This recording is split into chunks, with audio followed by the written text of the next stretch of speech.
আল্লাহ পাক মানুষকে সবচেয়ে সুন্দর করে সৃষ্টি করেছেন, আর মানুষের মধ্যে মেয়েদেরকে সবচেয়ে বেশি সুন্দর করে সৃষ্টি করেছেন। আল্লাহ পাকের সবচেয়ে সুন্দর সৃষ্টি হচ্ছে মেয়েরা, এবং তারা খুব নরম হয়, নরম, প্রজাপতি ধরার মতো। প্রজাপতিকে থাপ করে ধরতে পারবেন না আপনি, শক্ত করে ধরতে গেলে প্রজাপতি নষ্ট হয়ে যাবে, মরে যাবে। প্রজাপতিকে কোমল ভাবে ধরতে হবে, ঠিক মেয়েদের সামনেও আপনার কোমল থাকতে হবে।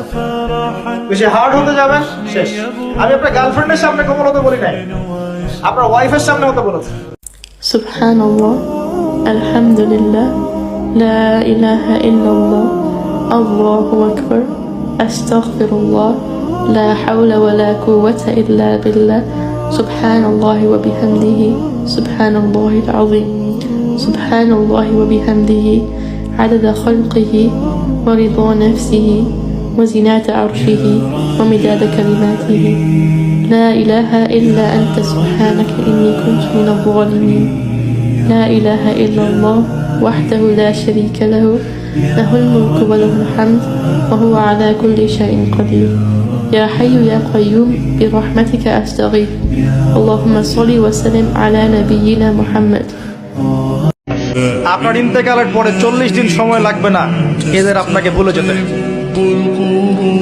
আল্লাহি, আল্লাহর কসম করে বলছি, এই মানুষগুলোর কেউই আপনার প্রকৃত অর্থে আপন নন। আপনার অবস্থানকে তারা ভালোবাসে, আপনাকে তারা ভালোবাসে না। আপনাকে শুধু আপনার রব আল্লাহ ভালোবাসেন, আপনি তার উপর তাওয়াক্কুল করে হারাম ছেড়ে দেন, আপনাকে আল্লাহ বেহিসাব রিজিক দেবে ইনশাআল্লাহ। নারী হচ্ছে সবচাইতে ধৈর্যশীল। আপনি বলেন নারীর ধৈর্য নাই? নারী সবচাইতে বড় ধৈর্যের পরিচয় দেয়। নারী যখন ছোট্ট, বাবার ঘরকে আপন করে নেয়। নারী যখন বড় হয়, স্বামীর ঘরকে আপন করে নেয়। আবার নারী যখন বৃদ্ধা হয়ে যায়, স্বামী মারা গেলে সন্তানের ঘরে আবার ফিরে আসে। দিন শেষে বাস্তবতা হচ্ছে এই, নারীর কবর ছাড়া আপন কোনো ঘরই নাই।